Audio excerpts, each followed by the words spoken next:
ஔவையார் எத்தனை பேர்? நம்மள பலர் ஔவையார்னு சொன்னாலே முருகன்ட்ட உரையாடின ஔவையார்ல இருந்து ஆத்திச்சூடி இயற்றின ஔவையார் வரையும் ஒரே ஆள்னு நினைச்சிட்டு இருப்போம்.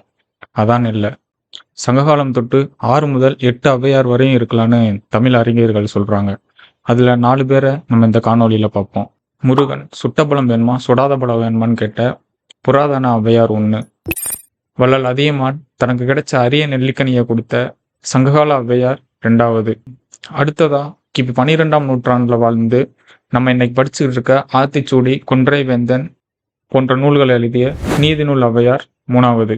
அடுத்ததா விநாயகர் மீது மிகுந்த பக்தி கொண்டு விநாயகர் சதகம், ஔவை குறள் போன்ற நூல்களை எழுதிய பக்தி இலக்கிய கல ஔவையார் 4வது. ஔவையார்னாலே கையில் தடி, முதிர்ந்த தோற்றம், நரைத்த முடி இதுதான் நமக்கு ஞாபகம் வரும். ஆனா அந்த காலத்துல வந்த எல்லா ஔவையாரும் இளமையுடனும் புதுமையுடன் தான் வாழ்ந்திருக்காங்க.